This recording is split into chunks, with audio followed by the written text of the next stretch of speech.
Welcome to today's webinar on accessible events and presentations. I see a lot of familiar faces and names here, but who don't know me, my name is Pegeen Wright, and I'm the Director of Digital Learning at WGBH and the project lead on our BUAC project, BUAC standing for Bringing the Universe to America's Classroom. We're very, very pleased today to have the team from the National Center for Accessible Media, NCAM, here. And they'll be here again on Thursday for those of you who have signed up for the Thursday event.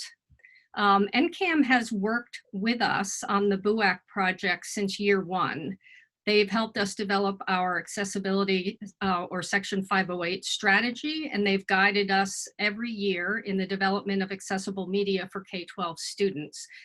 Working with them has been a real pleasure, and it has been invaluable to our larger effort. So today I'm happy to introduce our presenters from NCAM. First will be Madeline Rothberg, who has led research on access to educational media, health IT, and transit communications. She helped launch metadata standards for accessibility that are now in use for accessible publications worldwide. Claire Houston is an accessibility analyst with experience in disability advocacy and technology policy. Claire previously interned as a Google Public Policy Fellow at the American Association of People with Disabilities. And finally, Brian Gold has been conducting blindness-related research and development projects for over 20 years at WGBH. In addition to web accessibility, Brian is an expert in writing image description and audio description for video. So it's been a real pleasure for us to work with this team, and we're looking forward to today's presentation. Just a note that after the presentation, we will post a survey to get your feedback. And one of the questions we'll ask if you or anyone on your team is interested in one-on-one consultation with NCAM. So if you are, please make sure you respond to the survey and we will follow up as soon as we can. Terrific, thank you. Welcome everyone, and take it away, Madeline.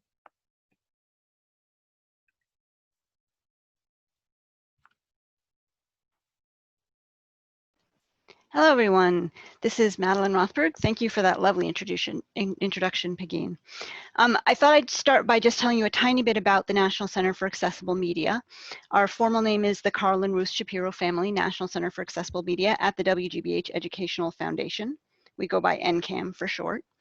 And we have been part of the 45-year history of access technologies at WGBH. So starting in 1971, when WGBH created the first captions and then later the Caption Center, providing closed captioning services for broadcast television and now for all kinds of media. WGBH later launched Descriptive Video Service, which provides a service that creates audio descriptions to help blind and visually impaired people understand video for broadcast, for movies, and on the web. And finally, NCAM was founded in 1991 as a research and development and consulting center to try to fill in around the gaps in the service sector by providing new features, new technologies, and consulting on electronic media accessibility for all types of people with disabilities. So we work on standards and guidelines, and we work on big federal projects like BUAC, as well as smaller ones, as well as with foundations and corporate partners. So we thought it might be helpful to find out a little bit about you and who you are so that we can make sure we're pitching ourselves at the questions that you have or the roles that you're serving. So there's a little poll up on screen, and if you could indicate what your role is in your project as an educator, a designer, a developer, a subject matter expert, event coordinator, and so on. And if none of those looks like the right role for you, feel free to put something in the chat if you would like.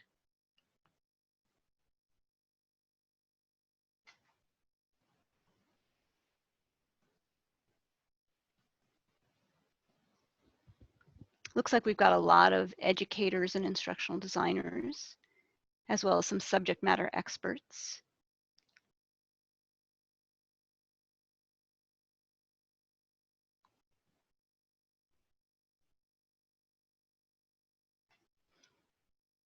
And that's terrific. We'll definitely have lots to say for those doing content development. I see in the chat we've got a project director, a training manager, evaluation, and professional development. So those are great. I hope that the information we have will be useful to all of you. You can go ahead and end this poll and put up the second one.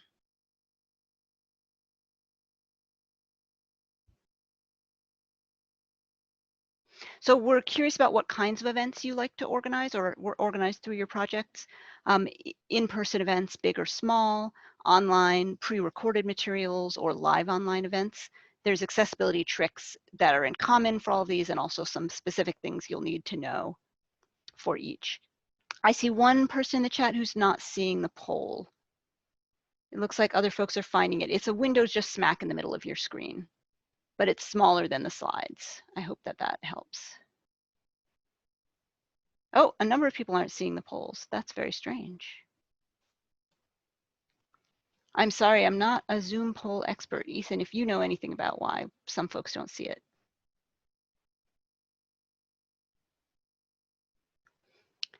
It looks like we have a lot of people who work on all kinds of events, so that's terrific. You're doing small in-person events, you're doing big events when you can. You're producing online materials and also producing online events live. So we have lots of material for you for all of these situations. Thank you, Ethan. I think I can end that poll. Okay, so let's jump right in. First, we thought we'd start with understanding disability, because if you haven't been already working in disability and accessibility, you may have some basic questions, and we'll try to answer those. Disability is a broad term and includes a variety of kinds of disabilities, mobility disabilities, such as people who use wheelchairs or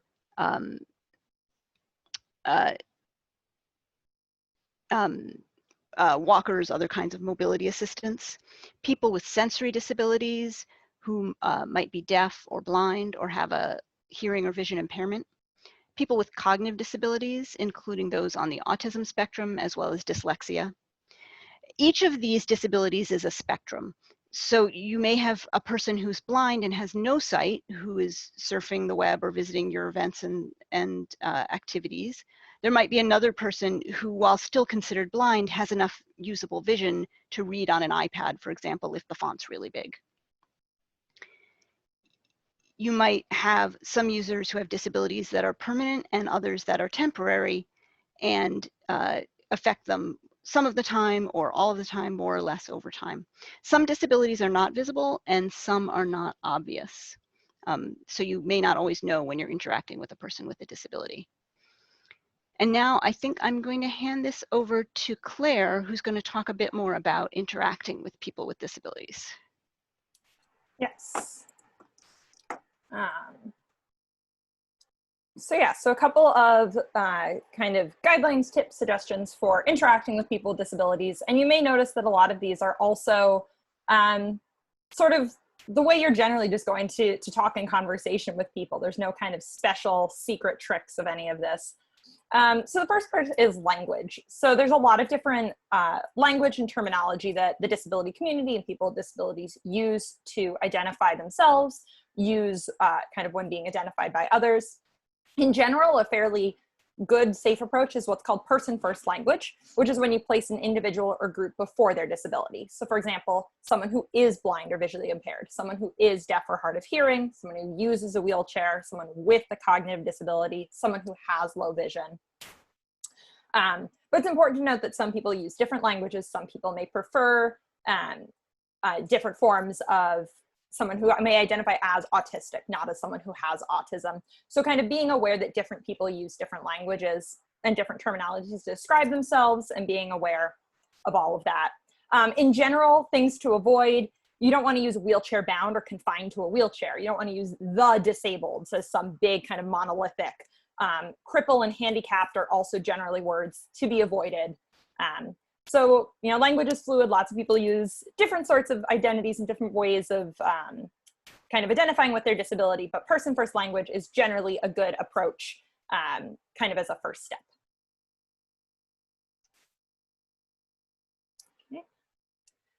So there's a couple of different ways that people may experience disability. So the first thing to kind of keep in mind, as Madeline said earlier, that you may not be able to tell when someone has a disability, as a disability is not always visible. Someone may also choose not to disclose a disability. So sort of always keeping in mind that when you're communicating with someone, you don't necessarily know if they have a disability or not. Some people with disabilities may use human or technology intermediaries to communicate. So there are people who may use a sign language interpreter when you're communicating with them, or assistive technologies such as an iPad, or other forms of technology. And this can be especially when you're on a web meeting or on the phone. You may notice that someone takes a long pause before answering or asking questions. And it may not be that they're just not paying attention. It may be that they're taking the time to go through an intermediary in order to get access to that information. People have varying levels of comfort and expertise with assistive technology. It may take them longer to navigate something. It may take a little bit longer depending how things are going. And assistive technology doesn't always work. Just like you may notice that there's times when your computer is slow and not pulling up the information as fast as you'd like. Assistive technology doesn't always work well. And even if you have the most accessible website, the most accessible app, most accessible information, a specific person may still not have access to that information. There could be something with assistive technology. There could be something with the way that is accessible that's not accessible to all people. So always keeping that in mind, that someone may still have blocks even if something is accessible. During communication, it's really important to be patient and flexible. You want to make sure that the person you're talking to understands you, but also that you understand them, and not kind of going away feeling like someone has missed information or not clear kind of what was said. So you may find yourself needing to repeat information more than once in a different way, using different words. This doesn't mean that you should talk really, really slowly and kind of talk down to a person, but being aware that sometimes the way you phrase something may not be accessible to someone. So thinking about how can you rephrase something, reframe it to be accessible. Do not interrupt or attempt to finish someone's sentences, especially people with disabilities may often take longer to respond if they're using technology as well. So waiting for someone to finish communicating before you respond. Don't pretend to understand. If you don't, do not. Be sure to ask follow-up questions, summarize your understanding, ask them to say it in a different way. Make sure that you're coming away knowing what that person is saying and that you're not just sort of pretending that you understand. And always address a person directly. You may be communicating with someone who's using a sign language interpreter, who has an aide, who is using technology to communicate, and the person is always the direct one you're talking to. You're not talking to the interpreter. You're not talking to an aide. You are always communicating directly with the person with the disability. So why bother to make any of this accessible? The first is just inclusivity. You want to make sure your content and activities are available to the widest possible audience. You want to make sure that as many people as possible can obtain the information you're putting out there. From a business and financial perspective, people with disabilities are customers and students. If they can't shop on the website, if they can't access the information, they're not going to use it. So by making digital materials, by making goods and services online accessible, you're increasing the number of people who have access to that information. As well as from a legal perspective, your institution or community may have requirements or guidelines, as well as local, state, and federal requirements to make your content accessible. So by kind of keeping in mind all of these are why we want to make things accessible, because it's important. Okay. Thank you, Claire. Madeline. Yes, this is Madeline. I'm going to talk to you a little bit about some of those requirements and guidelines you may have heard of. And we're not going to do a full intro to all the guidelines, but I thought I would let you know how the different guidelines relate to each other if these are words that you've heard come up in conversation. So some of the things you might have heard about are Section 508 or Section 504 or the IDEA, and these are all federal regulations. Section 508 puts a requirement on the federal government itself to buy and produce accessible materials. And so this means if you're receiving federal money, you may well be required to follow Section 508 because you're producing materials that the federal government is funding. Section 504 and IDEA are education related regulations that have to do with making sure you're providing equal education to all of your students when you have students enrolled. The Americans with Disabilities Act is the big umbrella. It sets the stage for all of the other accessibility regulation. There's been a lot of discussion in previous years about whether or not websites are covered by the ADA. And the Department of Justice has not issued specific regulations, but they have issued guidance that suggests that websites are considered to be what the ADA calls a public accommodation, and therefore that anything on the web should be accessible to people with disabilities. And the primary way that accessibility is measured is with the Web Content Accessibility Guidelines from the W3C. The W3C, the World Wide Web Commission, is the folks who define what the web is. The Web Content Accessibility Guidelines, the latest version is 2.1. 2.0 is still a widely used and very authoritative reference. And these are guidelines that have a lot of different criteria for different ways in which websites need to be accessible. They're designed to cover many aspects of accessibility, including visual, auditory, physical, speech, and cognitive disabilities. And the number of research areas for cognitive disabilities is still underway, so those are getting better and better. WCAG 2.2 will be out one of these days, and it will have even additional guidance for supporting people with cognitive disabilities on the web. By following the Web Content Accessibility Guidelines, you are working to ensure that you've got proper interactions with assistive technology that people with disabilities may be using, and I'll tell you a little bit more about that. The Web Content Guidelines tell you how to make things accessible, but from a bigger standpoint, what does it mean to be accessible? One way to think about it is that if you're running an accessible event, it can be fully understood and enjoyed by anyone in any manner, regardless of their ability. And it's important to know also that accessibility features often benefit all participants, and this is an idea known as universal design. So for example, captions on television and in presentations are useful and critical for people who have trouble hearing, but they're also great for people who might need to mute their computer or their TV and who have other reasons why they can't hear the audio. Good color contrast is critical for people with vision impairments, but it also makes it easier for everybody to read a screen, sometimes even under good conditions, but certainly if they're outside in the sunshine, they're going to have trouble reading anything with poor contrast. And logical information structure is critical to people with cognitive disabilities and also in many ways for blind users reading a computer screen. But it also means that everyone can understand how your information is organized and laid out. So by creating accessible websites and materials, you'll be able to work better with assistive technology.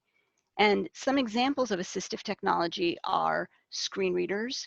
Screen readers are a tool that reads aloud everything that's being presented for a person who can't see.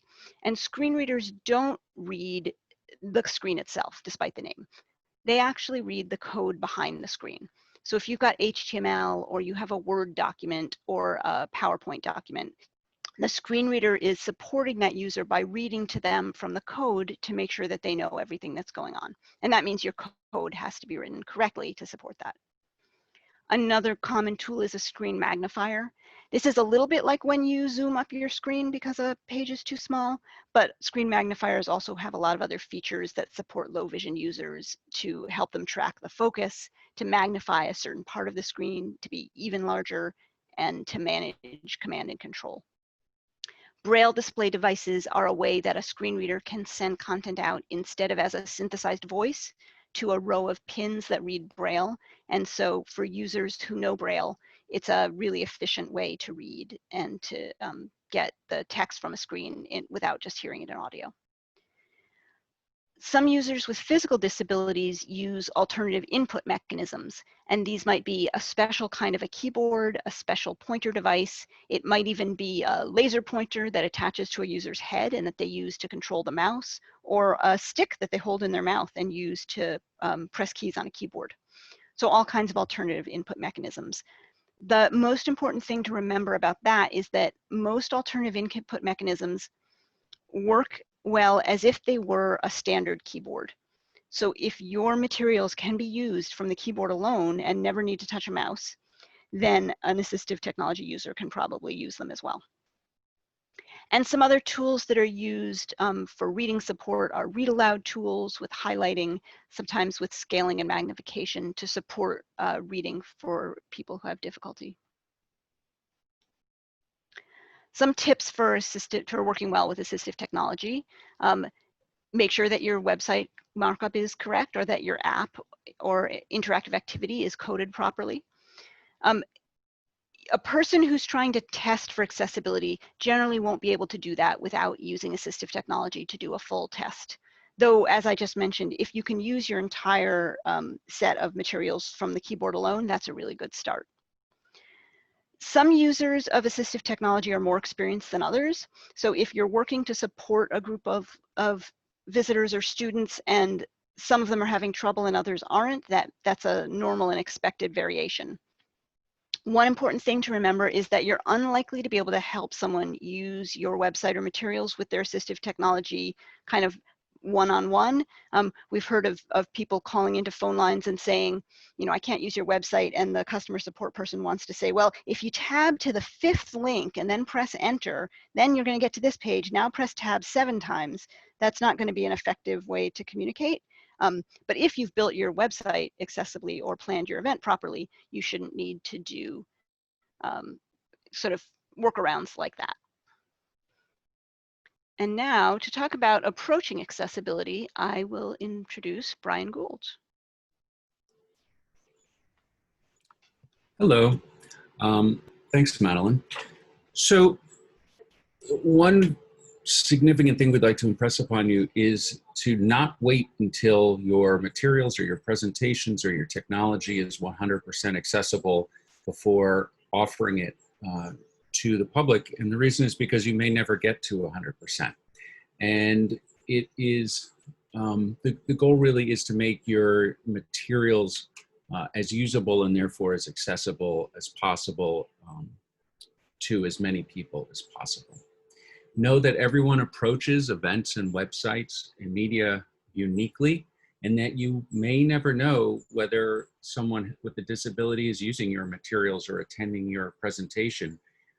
It is always better to default to the assumption that someone with a disability is using your materials or attending your event or your presentation, and therefore make it as accessible as you can in advance. And as Madeline said, people without disabilities also benefit from and often use without knowing it, accessibility features.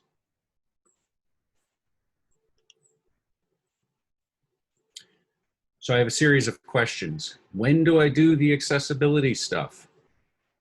Do it from the beginning. Accessibility isn't a stage. It's not something when you've finished your video or you've finished your training or you've finished your presentation that you hand off to the quote unquote accessibility shop for them to make accessible. You don't apply an accessibility, you don't check an accessibility button. And with very few exceptions, it's not a special presentation or special materials. The exception there being perhaps large print handouts or Braille handouts, if that's something you're doing, and I'll talk about those later in the presentation here. So it's not a special stage. It's something you should be, accessibility should be baked into your entire creative and production process. So build your presentations and events in a way that follow best practices or rules for design and accessibility. And if anybody asks, you can tell them that accessibility is not really expensive. It may take a little longer the first few times that you're doing this and making things more accessible, but it gets really expensive and sometimes burdensome if you wait until the end. And then you have to go back and either try to retrofit accessibility and or rebuild things from scratch with a deadline looming. So always best to start the conversation early. And it's okay to start with the easy things. Again, you're not going to hit 100% on your first time. So if you're adding captions to your video, for example, that's a good place to start. And who does this accessibility stuff? And really in every organization, every area of the organization can play their part. And I'm glad that we did the first poll to know what people's roles are. And often you're wearing several of these hats at any given time. But content creators, writers and producers, and subject matter experts are certainly the ones who are going to provide clear language, who know why certain graphics or images are put into presentations or into materials, and they can write the image descriptions for people who can't see them, and also organize the information in a logical way. The presenters themselves can ensure that audio quality is there. They can ensure that American Sign Language or other accessibility components or offerings are in place if they need to be. They could do live image description. I'll talk about that in a second. Developers have a very important role, especially when you're creating digital materials with structure and navigation, especially for people who use assistive technology for screen readers. And designers can ensure an accessible layout and color and contrast, as Madeline was talking about. Other areas of organizations, such as people who interface with your customers or the public, they can inform curious minds about the accessibility offerings of your organization or of an upcoming event. And I'll talk very specifically about what that means in the next slide or so. On the administrative level, procurement officers and people who work on contracts can help to ensure that either materials that you're purchasing or platforms that you're purchasing, or even hardware or software or widgets that you're installing, and for example, conferencing software is accessible. And there can be back and forth in the contracting process to help ensure that those third-party providers are doing their job in providing something that's accessible right off the bat, that doesn't have to be worked around or be a hindrance in terms of making your content accessible. And then of course, the top of the organization has a responsibility to include a dedication and the importance of accessibility in the organization's mission, and then find the funds to make sure it happens, to back that up. So all throughout the organization, accessibility should be part of really every conversation and every project.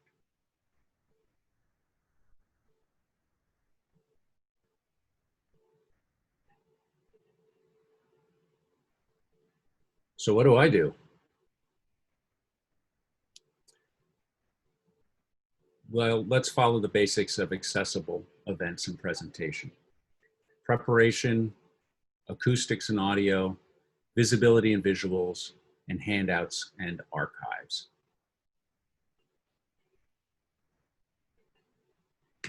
So in preparing for any event, whether it is an online event, it's a live event, big, small, the place is familiar, it's brand new to you, there are certain things that you should consider. Possibly ask the audience in advance about their accessibility needs or their requests, like providing American Sign Language, which can be done by a person in-house or via real-time video. Providing Braille versions of text documents or even transcript. Providing assistive listening devices. And of course, providing captions. Either real-time live captions or captions after the fact.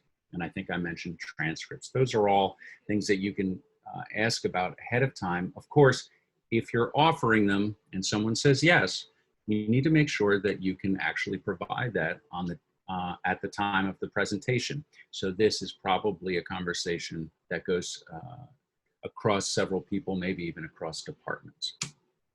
If you're in a physical space, review the space for sight lines and lighting, and even acoustics and mobility. Ensure that spaces between chairs can accommodate a wheelchair or someone with a service animal.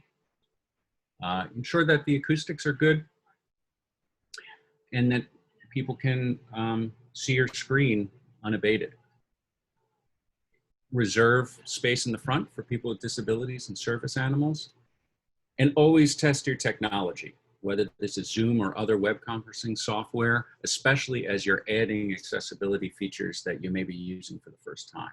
Ensure that your projectors are working, your microphone, of course, and that captions and streaming media and your internet connection are working, so you're not going to have interruptions or not be able to provide accessibility features that you had planned on the day. There are additional considerations which have nothing to do with technology, and those you're probably also familiar with. Ensuring there's not fragrances in the room, or that asking your audience not to wear strong fragrances. Ensure that the bathrooms are nearby and accessible and have appropriate signage, that food that's being provided covers all dietary restrictions and requirements and requests. And important for any event of any length, ensure that you have planned breaks.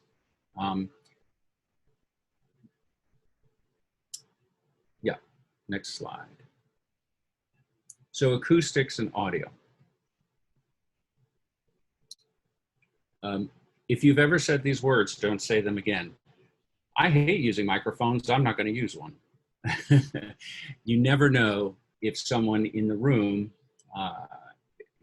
has a hearing impairment, and you've just thrown up basically a challenge to that person to say, I can't hear you.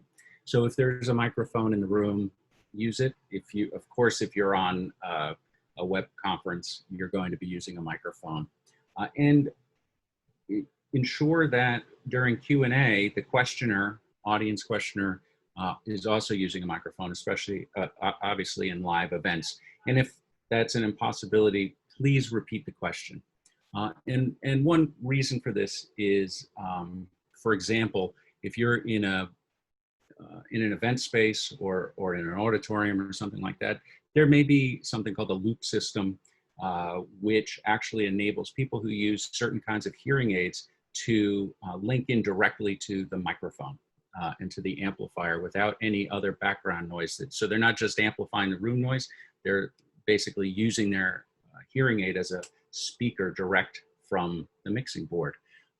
And that is vital for some people. And so speaking into the microphone enables them to be able to hear everything. And they would miss questions from the audience if at that point people just started shouting out from the crowd, as often happens. So if there are no microphones out for everybody else, make sure the person with the microphone repeats the question. Room acoustics are huge. Background noise is a menace. I'm sure we have all sat in conference rooms that are overheated and with the doors open and the catering staff clanging and banging out in the hallway. And sometimes people speak up and say this is distracting. Sometimes people are too polite. Sometimes people are frustrated and walk out of your event. So just be aware of these things. When you're checking the room, make sure the HVAC isn't super loud. And then some places that are wide open, many offices and conference areas are removing walls these days. And so ensure that music or conversation in a big open airy space doesn't bleed over into your area. And if you do, you're going to have to turn up your PA. Again, American Sign Language and live captions are accessibility features that you can offer. They're pretty easy to, there's many companies that do them. They're used to doing events, and it's a pretty straightforward process. And again, you can have the practitioner on the other side either be live or be remote, but you need to test it and set things up ahead of time. It's not a last minute call in most cases. And if you're ever playing pre-recorded multimedia, i.e. videos or audio, ensure that that's captioned so that people who can't hear them know what's going on.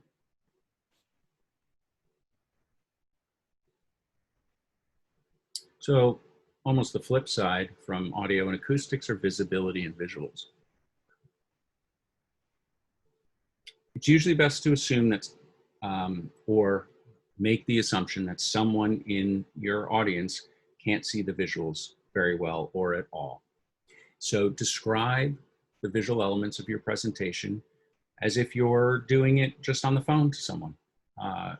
And well, an old-fashioned phone, not a video phone. That you're not FaceTiming, you're just talking to someone. And catch yourself if you're about to say, and as for our findings, I think this table makes it perfectly obvious. Well, who knows who can't see that table for whatever reason, whether they're sitting behind a very tall person or they have a visual impairment. That is a big way to make your presentations as accessible as possible and inclusive as possible, is to describe the images and visual elements live in real time as you're doing it. Of course, use high quality images. Just practically, you don't want an image that looks great on your laptop to then look terrible up on a big screen, all pixelated and awful. But even more so, if you are giving out your slides, some audience members will scale those up 200, 300, 400 times with a giant monitor, because that's the scale at which they can read graphics, especially if you have complex graphics and charts and tables and things like that. And so, use SVGs or other high quality images so that they can be scaled up and maintain quality. Again, use sufficient color contrast for text and background. The recommended minimum is 4.5 to 1 for regular size text. And remember that regardless of contrast, you can have this black on white, which is great contrast. If the text is too small, even just that can be a barrier. Avoid putting text over images and other distractions such as that.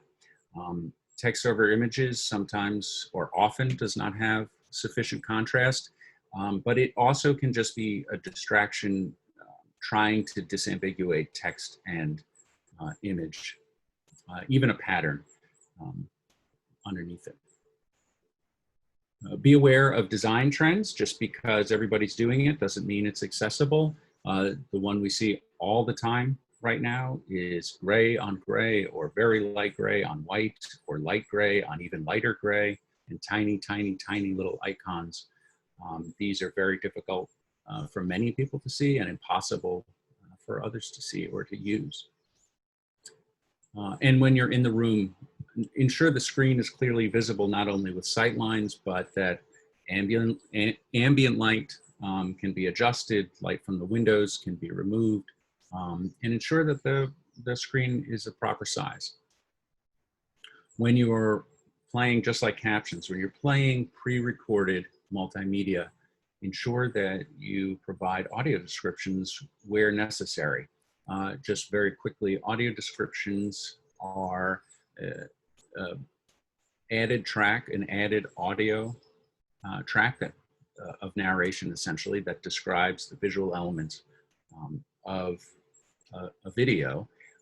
And these are provided for films, for television, on streaming services. So people who use audio descriptions are used to having it available. If you're creating your own videos and they're narrated, best to just describe the visuals in the narration so that you have a single universally designed video.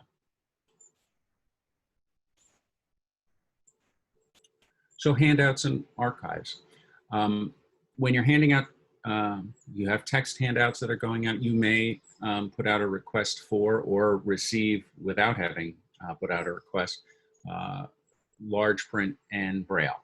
So ensure ahead of time you know how to do those, what purveyors or who's in charge of providing those. And if you can't, work on a workaround. There's probably a way to work around that. There's probably a format that the student or the audience member will use, but they may ask for these as their preferred options.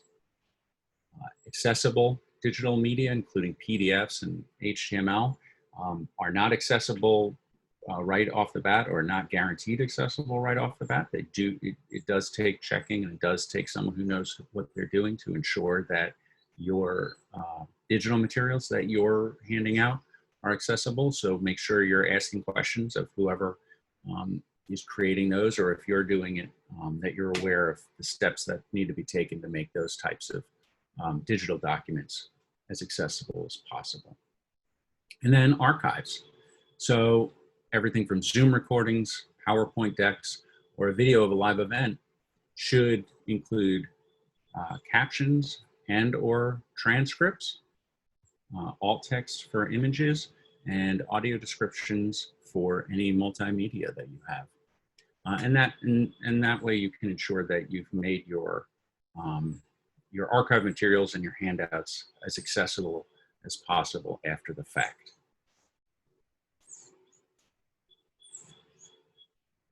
We're hoping that folks have a lot of questions, and we will open it up for those. Thank you. Thank you, Brian, and thank you all. I hope that this was some interesting material, and also that it's got you thinking about some of the materials or events that you create. So if you've got some questions, we'd be interested in hearing them. You can, I think you can now unmute yourself to speak, or you can type questions into the chat and we'll read them out.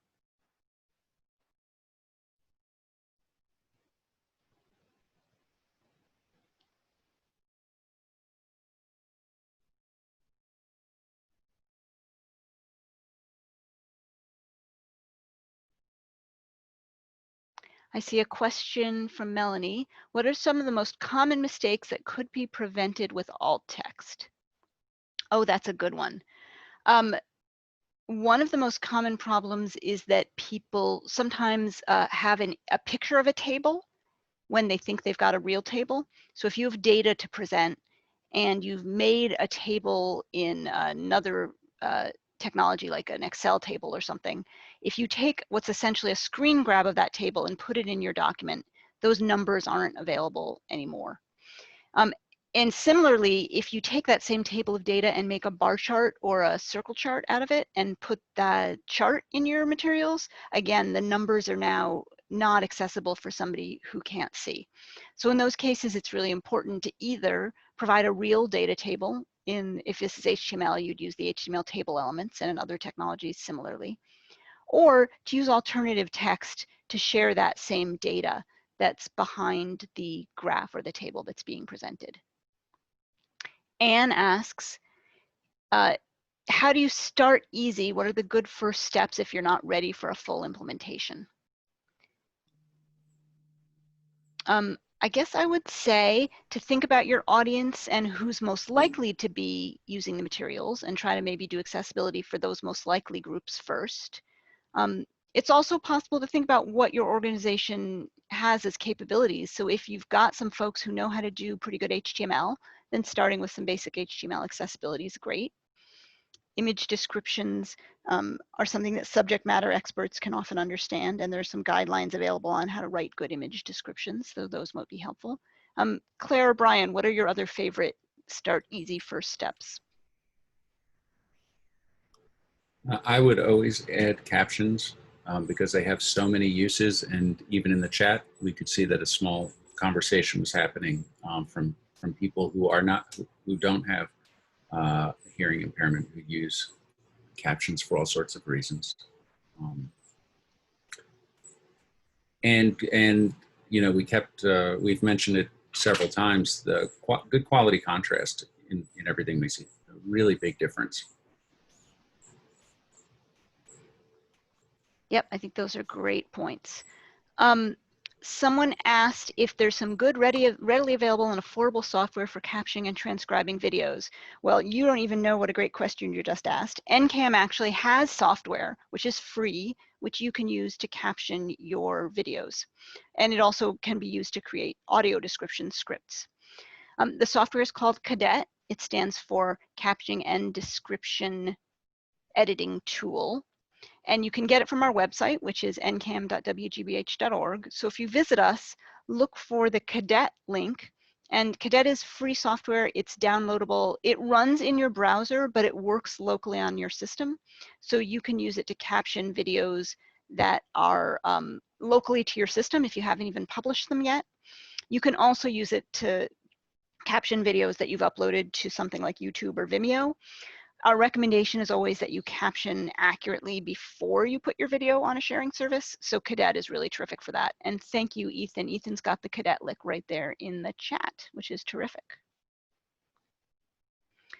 Nicole asked if there are any new guidelines regarding COVID-19 mask wearing and how that interferes with communication.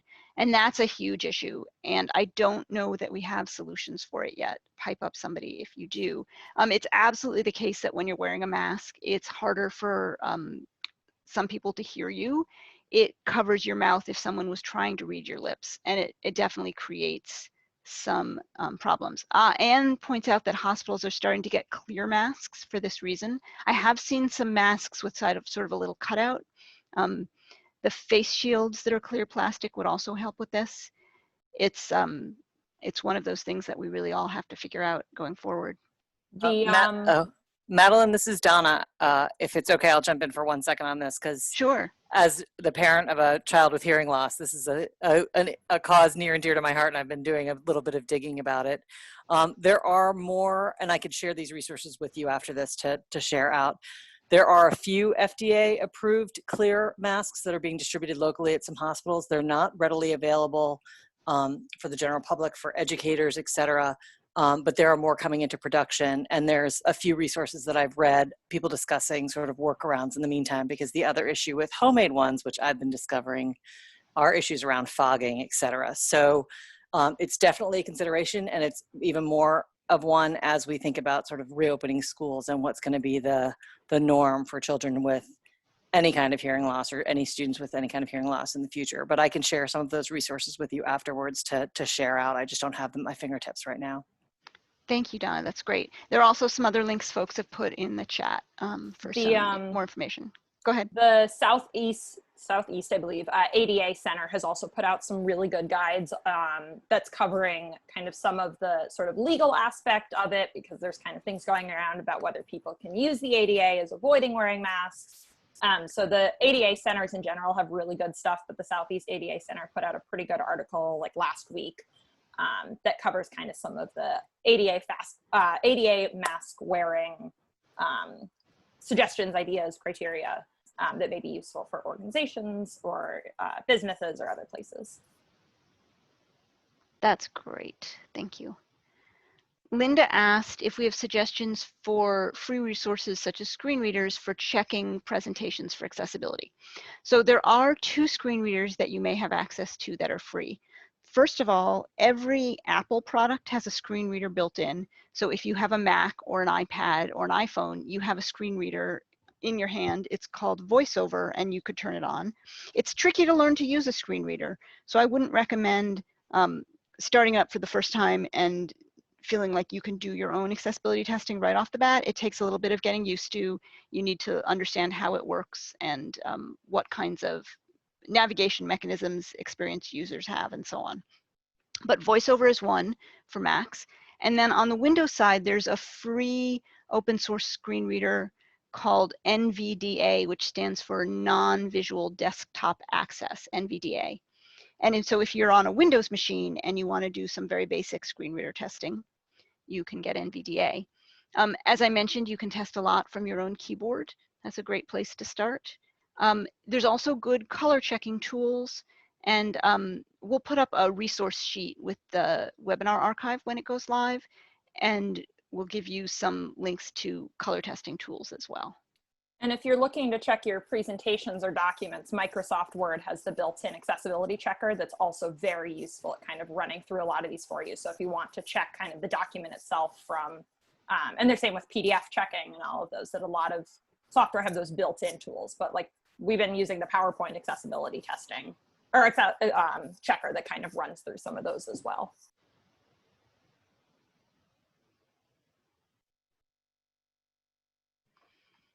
I'm just reading through some of the questions.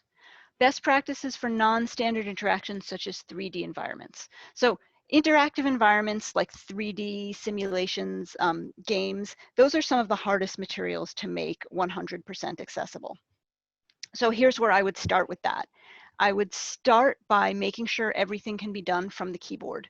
Full keyboard accessibility is usually achievable even in interactive simulation environments. The next step is to think about whether the learning objectives are inherently visual or the activities you're using to get at the objectives are inherently visual.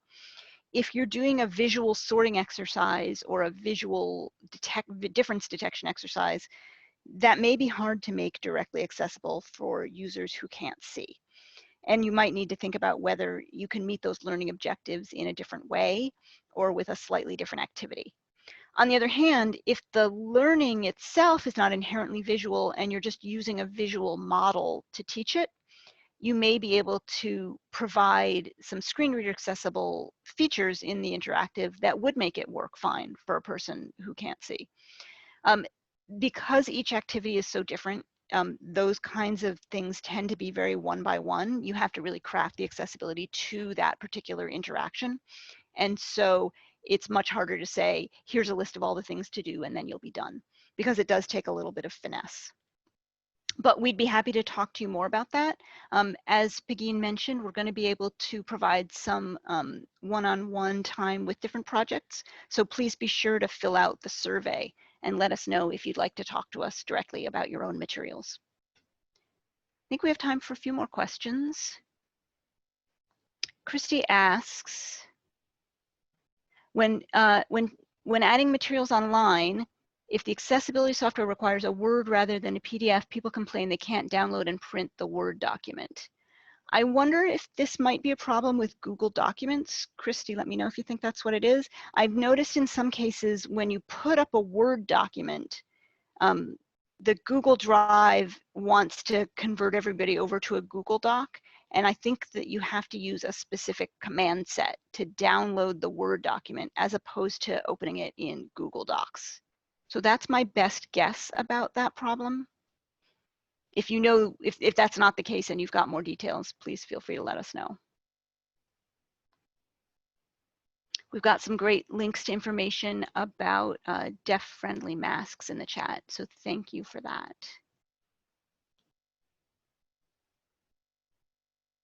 Pegeen's added a note about the range of things that we've worked with BUAC on: videos, interactive lessons, games, alternative formats when games couldn't be accessible. So there's two questions here. One is if there's enough interest to do another webinar that's really specific to those kinds of interactive activities, we could put that together. And another option, of course, is to let us know in the follow-up survey if you'd like us to spend a little bit of time with you looking directly at your materials to discuss them. And the follow-up survey link is in the chat. Thank you, Ethan. There'll also be a follow-up survey sent out by email. Christy asks, are there ways to make PDF files accessible? And the answer is yes. PDF files can be quite accessible. It takes a little bit of finesse. The first step is to do a good job in your base document of using all the accessibility features of Word or of InDesign, wherever you're creating the document, and then being careful in export to keep those accessibility features. And then finally, there's a bunch of accessibility checks you can do in PDF. That's another topic that we're available to help with if people have specific needs in PDF accessibility. It can be done, it just isn't automatic. On Thursday at the same time, we're going to be offering our second webinar in this series called Accessibility Basics for Designers. And so we'll have a lot more information there on print documents and digital documents and designing for accessibility. If you're not the person who creates the code, but you're the person who creates the content, I think that that will be really useful to you.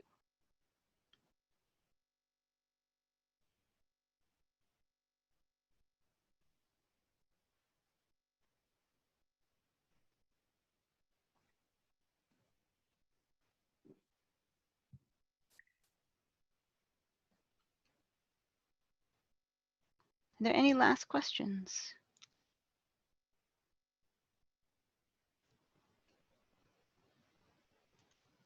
So this is Pegeen again. I want to thank Madeline and Claire and Brian for their time today and this excellent presentation. As they said, we will be posting this and we can post it with those additional resources that Madeline mentioned.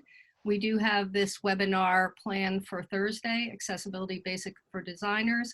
But if you are interested in exploring more about accessibility for interactives and things of that nature, let us know that in the follow-up survey, and we can certainly plan something there as well. Or as Madeline said, you can schedule a one-on-one session with NCAM to talk about your specific needs. So I think that is it. We're going to give you 4 minutes back in your day. Ethan, can you post the link again to the survey? And with that, I will thank everyone for coming, and hopefully we'll see many of you on Thursday. And thank you, NCAM. And thank you for Begin for inviting us. My pleasure.